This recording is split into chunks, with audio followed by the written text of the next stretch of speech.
Hello everyone, welcome to study Shri. हम लोग test series चला रहे हैं यूपी पीसीएस 2021 का। देखिए टेस्ट नंबर आपका 126 है। 125 टेस्ट ऑलरेडी कंप्लीट हो चुका है। प्ले लिस्ट बना रखी, आप लोग जाकर के देख सकते हैं। देखिए 126 ये लास्ट टेस्ट है आपका यूपी पीसीएस 2021 का। इसके बाद से कोई टेस्ट नहीं आएगा क्योंकि एग्ज़ाम जो है कि नज़दीक आ गया है, एडमिट कार्ड भी ऑरिजिनेट हो गया है।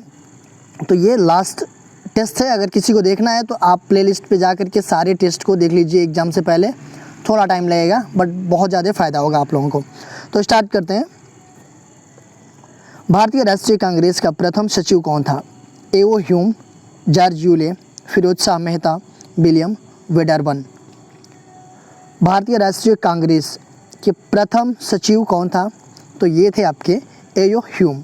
फर्स्ट ऑप्शन आपका सही है। देखिए भारतीय राष्ट्रीय कांग्रेस की स्थापना जो है कि 28 दिसंबर 1885 ईस्वी को मुंबई के गोकुल दास तेजपाल संस्कृत विद्यालय में एओ ह्यूम के द्वारा स्थापना किया गया था। नेक्स्ट क्वेश्चन देखते हैं। पाकिस्तान शब्द का पहली बार प्रयोग किसने किया था? मोहम्मद अली जिन्ना, चौधरी रहमत अली, फजलुल हक, मौलाना अबुल कलाम आज़ाद।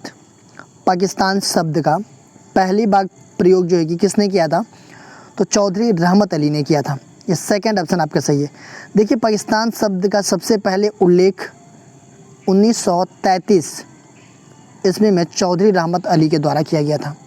देखिए चौधरी रहमत अली ये कैम्ब्रिज विश्वविद्यालय के छात्र थे, ठीक है। और पाकिस्तान प्रस्ताव पास हुआ कब? 23 मार्च 1940 को मुस्लिम लीग के लाहौर अधिवेशन में। नेक्स्ट क्वेश्चन देखते हैं। 1857 ईस्वी में चर्बी के कारतूसों के विरुद्ध पहली गंभीर घटना कहाँ हुई? मेरठ में, बैरकपुर में, दिल्ली में, कानपुर में। 1857 ईस्वी में चर्बी के कारतूसों के विरुद्ध पहली गंभीर घटना कहाँ पे हुई थी? तो ये हुई थी आपके बैरकपुर में। सेकंड ऑप्शन आपका सही है। देखिए 1857 ईस्वी में चर्बी के कारतूसों के विरुद्ध पहली घटना बैरकपुर में हुई, जहाँ पे 29 मार्च 1857 को मंगल पांडे ने इस कारतूस का प्रयोग का विरोध किया था, ठीक है। और इसके बाद जो है कि उत्तर भारत में इस क्रांति की आवाज़ उठने लगी थी। नेक्स्ट क्वेश्चन देखते हैं। नील दर्पण के लेखक थे सुभाष चंद्र, दीनबंधु मित्र, दयानंद सरस्वती, विवेकानंद। नील दर्पण इसके लेखक कौन है? तो ये हैं दीनबंधु मित्र। देखिए इनके द्वारा ये लिखा गया है। और नील दर्पण इसमें जो है कि उन्होंने नील विद्रोह का उल्लेख किया है, ठीक है। इन्होंने किसानों का व्यापारियों द्वारा जो शोषण हो रहा था, ठीक है, जो शोषण किया गया था उसको जो है कि बारीकी से उभारा है इस बुक में। नेक्स्ट क्वेश्चन देखते हैं। द्वैत शासन प्रणाली का सिद्धांत कब लागू हुआ? 1792 ईस्वी में, 1803 ईस्वी में, 1858 ईस्वी में, 1919 ईस्वी में। देखिए द्वैत शासन प्रणाली का सिद्धांत कब लागू हुआ? तो ये लागू हुआ आपका 1919 ईस्वी में। फोर्थ ऑप्शन आपका सही है। देखिए 1919 ईस्वी में ये एक्ट के द्वारा जो है कि प्रांतों में दोहरी प्रशासनिक प्रणाली शुरू की गई थी। देखिए इसमें क्या किया गया था कि प्रांतीय विषयों को हस्तांतरित तथा अहस्तांतरित दो विषयों में बांट दिया गया, ठीक है।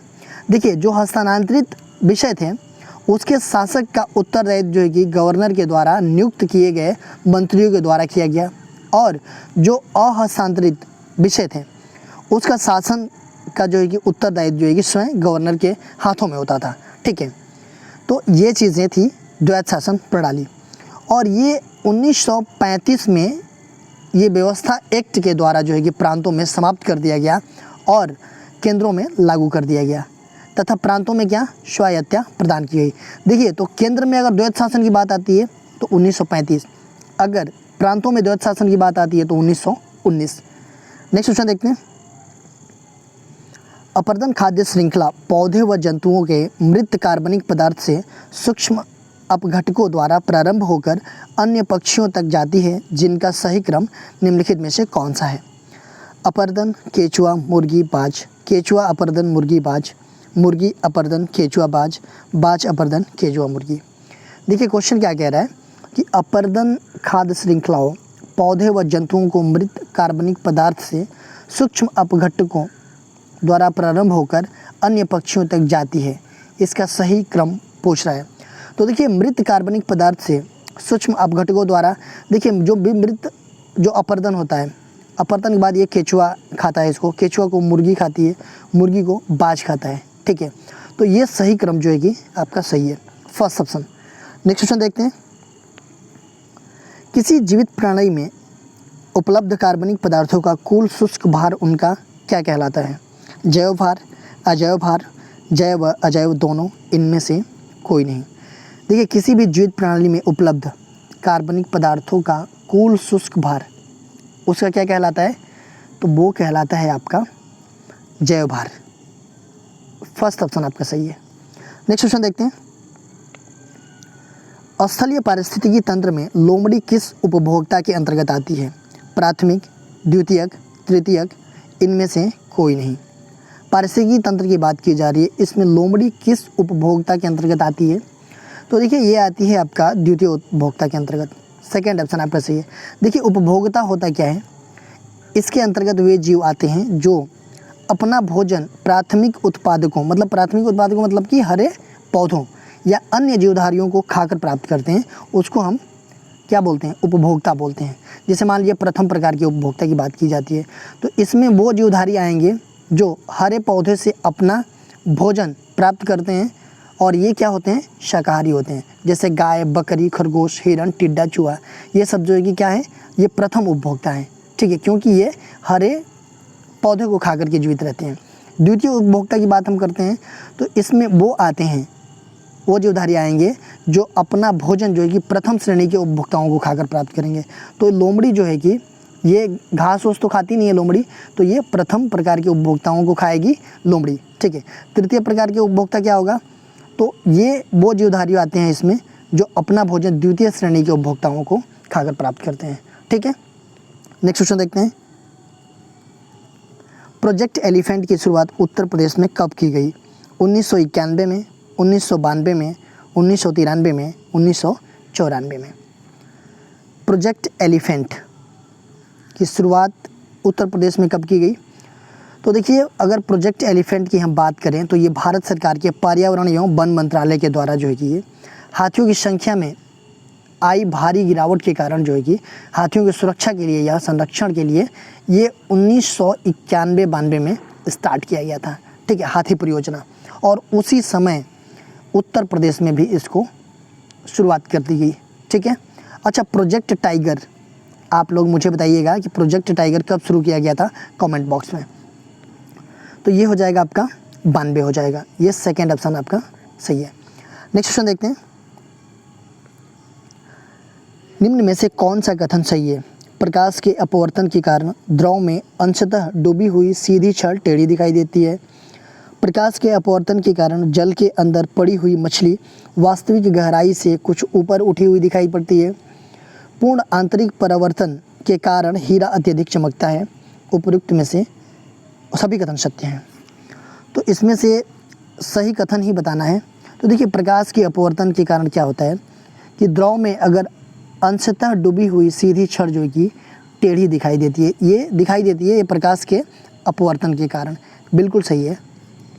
प्रकाश के अपवर्तन के कारण जल के अंदर पड़ी हुई मछली वास्तविक गहराई से कुछ ऊपर उठी हुई दिखाई देती है, ये भी इसका रीजन है कि प्रकाश के अपवर्तन के कारण ये भी होता है। और प्रकाश के पूर्ण आंतरिक परावर्तन के कारण हीरा जो है कि चमकता भी है, तो ये भी आपका सही है। तो ये हो जाएगा उपयुक्त में से सभी कथन सत्य हैं। नेक्स्ट क्वेश्चन देखते हैं, भौतिक राशि एवं उनके मात्रक का गलत युग्म बताइए। विद्युत धारिता फैराडे, विद्युत विभवांतर वोल्ट, विद्युत विभव वोल्ट और विद्युत आवेश एम्पियर।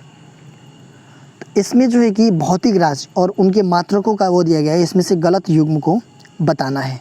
तो गलत युग्म कौन सा है? देखिए विद्युत धारिता, ये जो है कि फैराडे इसका मात्रक होता है। विभवांतर का वोल्ट होता है, ठीक है।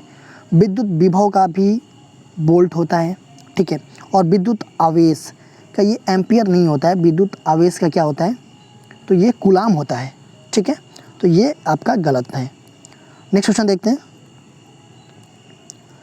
निम्न में से कौन सा युग्म सही सुमेलित है?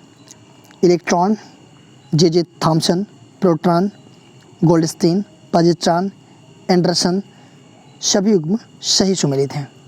देखिए इसमें ये दिया गया है, इसके खोजकर्ता कौन है इसके बारे में बताया गया है। तो देखिए इलेक्ट्रॉन के खोजकर्ता कौन है? तो जे थॉमसन है।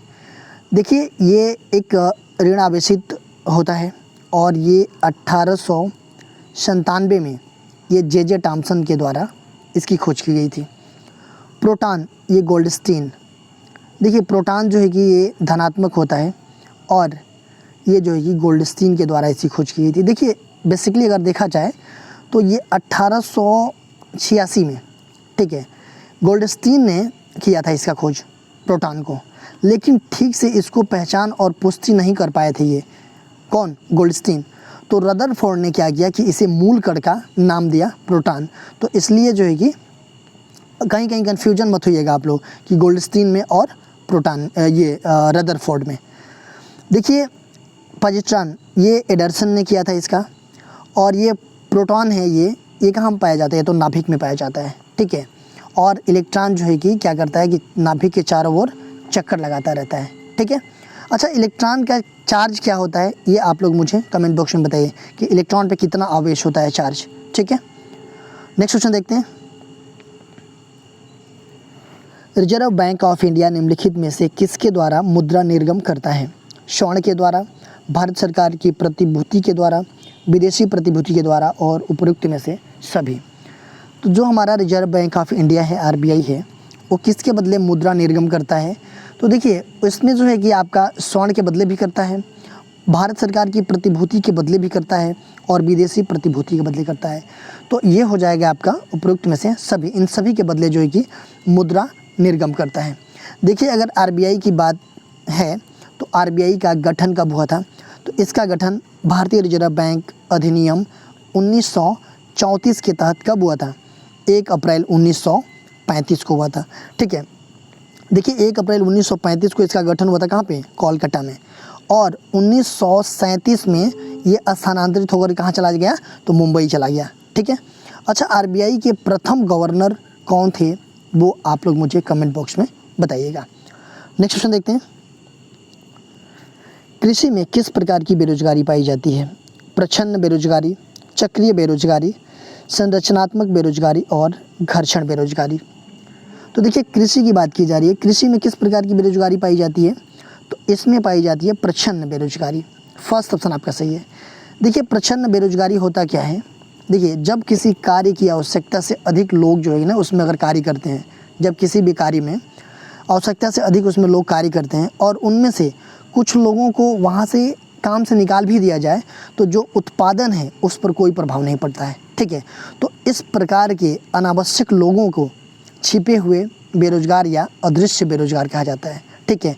और इस प्रकार की बेरोजगारी को क्या कहा जाता है? छिपी हुई, अदृश्य या प्रच्छन्न बेरोजगारी कहा जाता है। नेक्स्ट क्वेश्चन देखते हैं। एशियन ड्रामा नामक पुस्तक किसने लिखी है? गुरनार मिडरल, बीएस मिन्हास, दादा भाई नौरोजी, विपुल अहलूवालिया। तो एशियन ड्रामा ये पुस्तक किसके द्वारा लिखी गई है? तो ये लिखा गया है गुरनार मिडल के द्वारा। फर्स्ट ऑप्शन आपका सही है। नेक्स्ट क्वेश्चन देखते हैं। मौसम आधारित फसल बीमा योजना सर्वप्रथम लागू की गई थी पंजाब राज्य में, हरियाणा में, कर्नाटक में, तमिलनाडु में। मौसम आधारित फसल बीमा योजना ये सबसे पहले जो है कि लागू कहाँ पे की गई थी? तो ये कर्नाटक में लागू की गई थी। थर्ड ऑप्शन आपका सही है। नेक्स्ट क्वेश्चन देखते हैं। इको मार्क उन भारतीय उत्पादकों को दिया जाता है जो आर्थिक रूप से व्यवहार्य हैं, प्रोटीन समृद्ध हैं, शुद्ध एवं अनपमिश्रित हैं और पर्यावरण के लिए अनुकूल हैं। तो देखिए इको मार्क किन भारतीय उत्पादकों को दिया जाता है? तो जो पर्यावरण के लिए अनुकूल हैं उनको जो है कि इको मार्क दिया जाता है। ये फोर्थ ऑप्शन आपका। नेक्स्ट क्वेश्चन देखते हैं। साख नियंत्रण की कौन सी रीति अर्थव्यवस्था में साख की मांग को अधिक प्रभावित करती है? बैंक दर नीति, खुले बाजार की क्रियाएं, परिवर्तनशील कोषानुपात, न्यूनतम कोषानुपात। तो देखिए साख नियंत्रण कि कौन सी रीति अर्थव्यवस्था में साख की मांग को अधिक प्रभावित करती है? तो ये करती है आपका खुले बाजार की क्रियाएं। ये सेकंड ऑप्शन आपका सही है। नेक्स्ट क्वेश्चन देखते हैं। प्याज में लाल रंग किसके कारण होता है? Anthocyanin, क्वेरेसिटिन, carotene, oxidation. देखिए प्याज का जो लाल रंग होता है वो किसके कारण होता है? तो वो होता है आपका एंथ्रोसाइनिन के कारण। ये फर्स्ट ऑप्शन आपका सही है। देखिए कल का क्वेश्चन देख लेते हैं।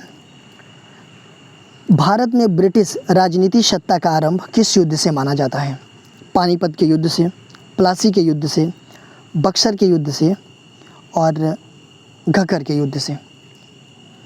तो ये भारत में ब्रिटिश राजनीतिक सत्ता का आरंभ जो है कि किस युद्ध से माना जाता है? तो ये माना जाता है आपका प्लासी के युद्ध से। ये सेकंड ऑप्शन आपका सही है। देखिए ये हुआ था युद्ध 22 अक्टूबर 1764 में, और इसमें जो है कि अंग्रेज सेनापति मुनरो थे एक तरफ, और दूसरी तरफ जो है कि बंगाल के नवाब मीर कासिम, अवध का नवाब शुजा उदौला और मुग़ल सम्राट जो है कि शाह आलम थे। ठीक है, इन तीनों की संयुक्त सेनाओं के ये अंग्रेज सेनापति ने हरा दिया था, और यहीं से जो है कि ब्रिटिश राजनीति सत्ता का आरंभ मतलब इसी युद्ध से माना जाता है। देखिए आज कोई क्वेश्चन नहीं रहेगा क्योंकि यूपी पीसीएस 2021 का जो टेस्ट सीरीज अब बंद किया जा रहा है। ठीक है, और आप लोग जो है कि जो भी टेस्ट सीरीज है आप पीछे जाकर के प्लेलिस्ट बना रखी है, आप लोग वहाँ पे देख सकते हैं अगर रिवीजन करना है तो। और हमें इंस्टाग्राम पे, फेसबुक पे भी फॉलो कर सकते हैं। इंस्टाग्राम पे हमारी आईडी है स्टडी विद श्री 25, फेसबुक पे एक मेरा पेज है स्टडी विद श्री, और फेसबुक पे एक मेरा ग्रुप है यूपी पीसीएस BEO RO करके, और टेलीग्राम का ये लिंक है। तो यहाँ पे आप कनेक्ट हो जाइएगा। यहाँ पे भी स्टडी से रिलेटेड चीज़ें पोस्ट की जाती है जिससे आप लोगों को फ़ायदा पहुँच सकता है। दोस्तों वीडियो अच्छी लगी तो आप लोग लाइक कीजिएगा, सब्सक्राइब कीजिएगा, अपने दोस्तों में ज़रूर शेयर कीजिएगा।